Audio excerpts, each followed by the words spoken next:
She was in the best shape of her life. 43 years old, running on all levels, cylinders, killing it by every measure that matters in business. Then one day, her body stopped. Doctors ran over 200 tests. Everything came back normal. She couldn't shower without going back to bed for 3 hours. I can't even imagine that. Her brain stopped working and nobody could tell her why. It took 6 months to get a diagnosis, 18 months of treatment after that, $200,000 in medical bills. And through all of it, she kept leading. Today, she joins me to talk about what that experience taught her about leadership, about the body, and about what happens when the foundation cracks under the pressure, and that pressure that we just keep piling on. This is the Neuro Leadership Edge.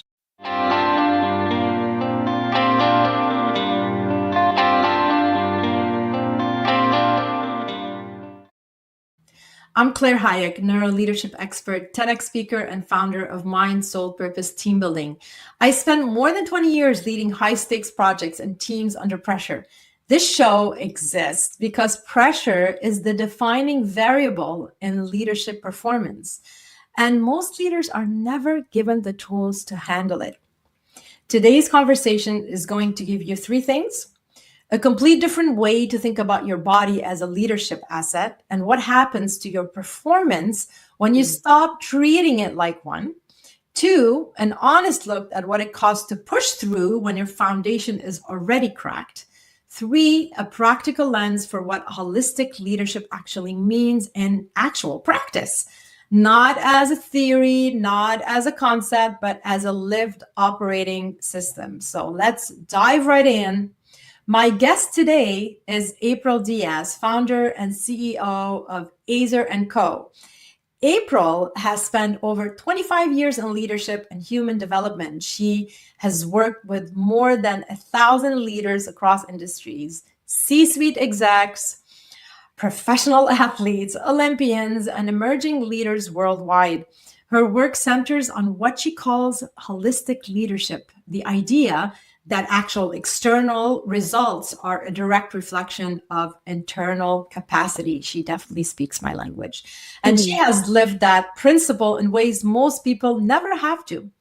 April, welcome to the Neuro Leadership Edge. How are you? Good. Claire, I've been so looking forward to this conversation. So thank you for having me. Thanks for joining. I know you have to travel after this, so you're making it happen, and I really appreciate it.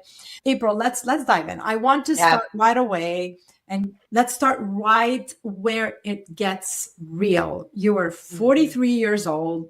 By your account, from what you said, you are in peak physical condition. And then something happened that nobody could put their finger on it. Take us there. What actually happened? Yeah, March 30th, 2023, I got sick overnight. My body just collapsed. I was not functioning. I mean, you said it great in the intro. I had over 6 months of just countless doctor appointments, over 200 blood tests, referral after referral. Everything came back normal. And I was clearly not normal. And I am not someone who just goes, okay, well, I guess this is my new normal. I guess this is how I'm just going to have to function, because I was on a good day, like 50% of my capacity. And being so young and having been so healthy, it was just unacceptable for me. And so I kept pushing in and exploring and asking questions and researching. And I believe that, I'm ultimately responsible for caring for my body, not the doctors that I'm going to outsource that to. We're in partnership, but this is my body. I got to take care of it. Yeah.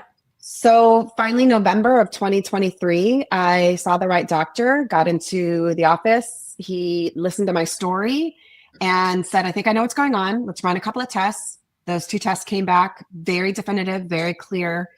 And the diagnosis was highly elevated mold toxicity. And when he told me in his office, my husband is sitting next to me. And I remember because I actually was not feeling well at all that day. It was not a good day. And he said it to me. And first there was a wave of relief of like, okay, now we can figure out what do we do with this. But then the second thing, I just looked at him square in the eye and I said, listen, doc, I might be in my 40s, but I am not moldy. And he chuckled and was like, okay, this is You're what we're working with. able to make a joke about it. That's pretty. I had to, because I was so sick for so long, and I'm not someone who gets sick. And so the relief was also kind of mixed in with this, oh, it just got really real. And I don't know what healing and recovery and treatment is going to look like. And so, yeah, in the moment, I had to make a joke. I had to make light of it. Right. So that started, I mean, I think you said 18 months. It was probably closer to 2 years of treatment. And in 2024, I had over 200 medical claims, and I would spend hours a week in the doctor's office getting IV therapy to help my body heal and recover. There was just massive changes. So it was, that was when it felt like the bottom fell out for my life. Yeah. I mean, when the body's under sustained toxic load like that, the brain threat detection system, the amygdala goes into overdrives. I can just imagine what your nervous system was going through. And when that alarm stays on for months, years, it literally begins competing with your prefrontal cortex, your brain CEO, in clear thinking, decision making. I mean, it's amazing. But I mean, I'm so happy that we're talking about this. I think this is very important, and to bring awareness to this, pretty much. So, and I know we had a pre-call, of course, before this show. And you said something in our pre-call that stayed with me. You made a decision early on that you were not going to waste this, right? So whatever was happening to you was happening for you. Love that. That is a significant shift to make when you are basically a non-functional person and in pain. And it's huge for you to be able to take it that way. And I mean, it's horrible. And I'm not saying kudos for you, but I mean, what are you going to do? Right. So you took it as a gift and say, okay, what am I going to do with this? So I want to understand, I want to unpack, where did that come from? That your ability to be able to see this as something happening for you and not to you. It was more of a commitment than it was a feeling. I felt like it was definitely happening to me. And the more that we got into the journey, like the feeling was, it was just, everything was being destroyed in my life. However, it was the commitment that I wasn't going to waste it. And when you set a commitment, and a mindset, your body and your beliefs and your feelings start to align with that, right? I think part of it was, I'm a person of faith. And so there was this deep sense within me of something bigger is happening here. And it's not just to me, but I think that lots of people go through really hard stuff.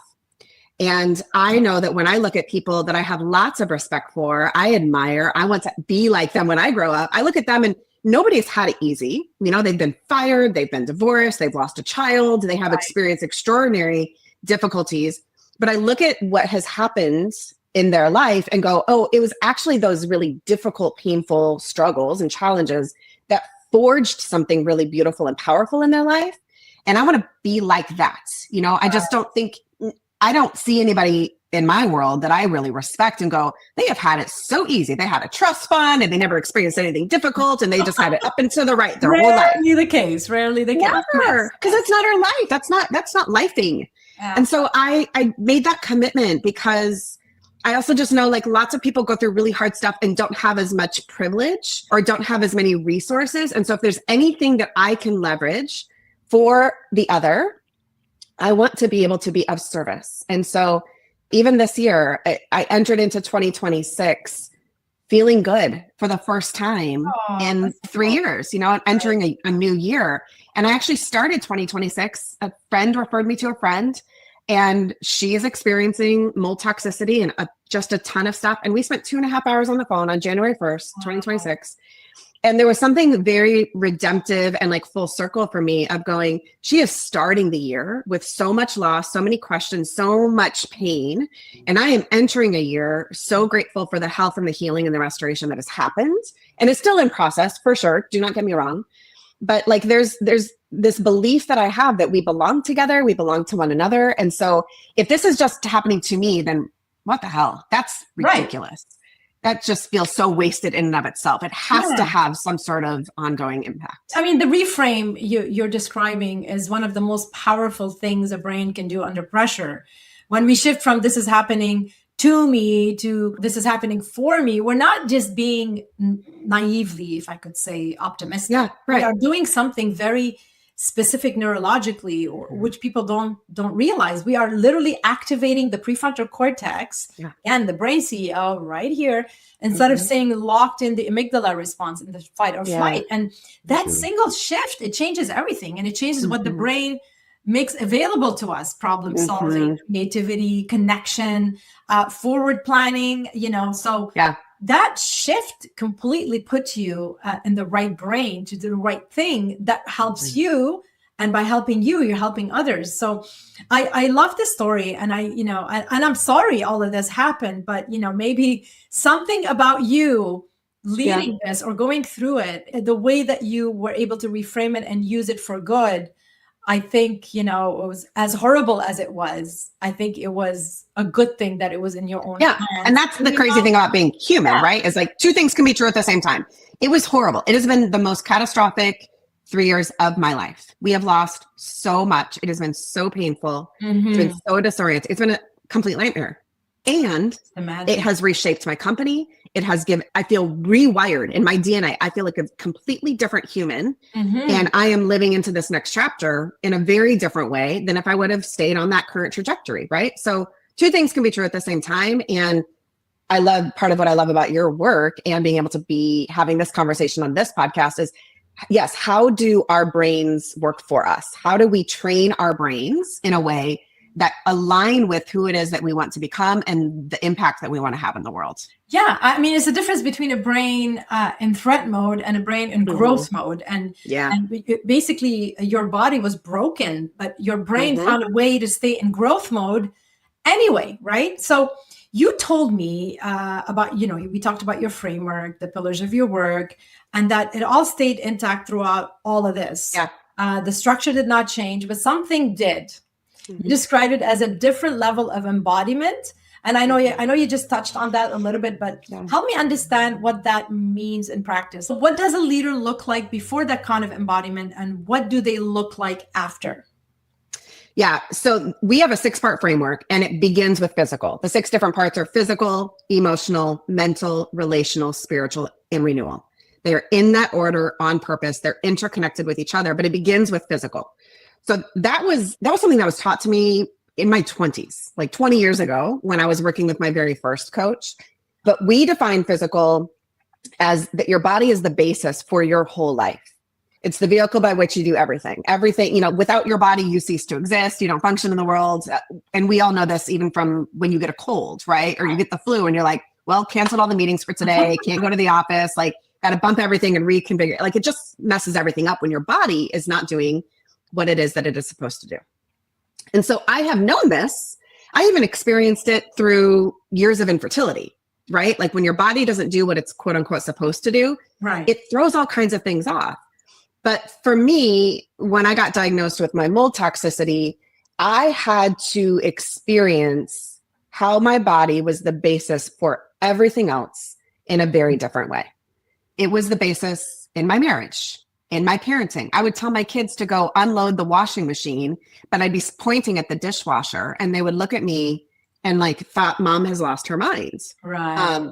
But it was the molds and there was neural issues, right, that were happening with that. And so it impacted my business tremendously because I was no longer able to do anything that was creative or financial or strategic or tactical. Like it had messed up so much stuff. Right. So I think that for a lot of us leaders, we rely on different parts of us, but to become more embodied, it's literally to be in your body. Mm-hmm. And so I would have to, on a daily basis, sometimes an hourly basis, be in my body, feeling and paying attention to, listening for what is it that my body needs. Do I need to go take another nap? Do I need to go for a walk? Do I need to send this email? Do I need to look at this spreadsheet? What is it that I was able to do? And being embodied in a very different way versus having my task or to-do list or, a boss, maybe for somebody who's listening, to dictate how it is that you go through your day. it completely shifted how I listened and paid attention to and honored my body. Right. And out of that, then you're able to have so much more powerful leadership, impact, and influence, because you're not operating from the outside in, you're operating from the inside out. I love the inside out. I love that. I often talk about it, because a lot of leaders, we talk to a lot of leaders, work with a lot of leaders, and they're like, my team, external, external. But then what about you? What are you, how are you? Exactly. And I love what you shared about the physical. It's very important. And, obviously neuroscience backs that sequence completely. The brain runs on the body, sleep, for instance, sleep deprivation alone actually reduces prefrontal cortex function by up to 30%. Can you imagine that? And some people are like, I don't need much sleep. And they're like close to burnout. You work with C-suite leaders, founders, teams. Based on everything you have seen so far, what is the most common thing high-performing leaders get wrong about leading themselves under pressure? Yeah. I think a lot of leaders use and abuse their bodies. They're not embodied. Yes, we power up. Yeah. Power up. We push through. We force. We shove. We double down, right? We ignore all the warning signs. We're tired. We chug another cup of coffee. We feel anxious. We pop another Xanax. Like, there are ways and places for all of this kind of stuff, right? But for the most part, what I see for leaders is the external is driving everything. Right. It's whatever KPIs, metrics, goals, deadlines are in front of you, instead of moving from the inside out again. And so I fear that, I lament that for leaders, because it's just like we are using our bodies to just make all this other stuff happen instead of letting our bodies help to guide us and align us. And when that part happens, oh my gosh, the impact of that is so powerful. It's like unstoppable, because you're not powering up and pushing through and sucking it up.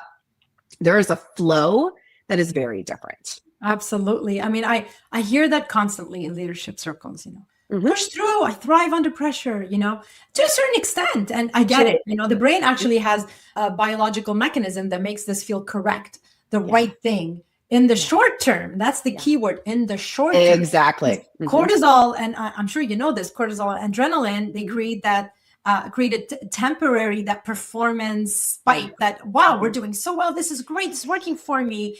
And the problem is not what's happening at the moment. It's what comes after that, because sustained cortisol pretty much like damages your memory, the hippocampus, the learning center. It weakens your immune system. It narrows your perception.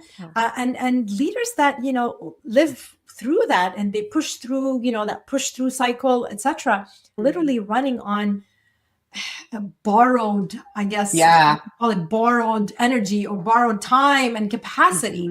And the body's sending signals to what you said. It's so important to listen to those signals before the body sends a crisis. And your story, April, is a reminder of what happens when those signals get ignored long enough. It's actually fascinating. And again, I mean, I think we're all victims of this. And even when we're aware of it, we kind of fall back into the pattern of drive through, be tough, But I think we know better now. And I hope our listeners, in a way, I'm not saying we're the heroes. I'm just saying that it's something that you have to constantly remind yourself of, because I don't know about you. I mean, I fall into that trap as well. Absolutely. Yeah. But I'm able now to recognize, wake myself up and go, oh my God, okay, I've been doing this for the past day, but it's a day, maybe it's an hour. It's not a year. That's the difference, right? Yeah. You said a couple of things there that I just want to underscore, because I think it's important for the listener, for the leader who's listening. One of the things my first coach said to me is, life is not a marathon. It's a series of sprints. And those sprints are really valuable because therein you experience the challenges, the pressure, all of the stuff that you just said is happening, right? Like there's an intensity there. But on the other side of the sprint, you need recovery. And that's why our 6-part framework ends with renewal. It is in that order on purpose, because the renewal is where you actually process and metabolize stress, which leads us back into the physical. If we are not metabolizing stress, it gets metastasized within our bodies.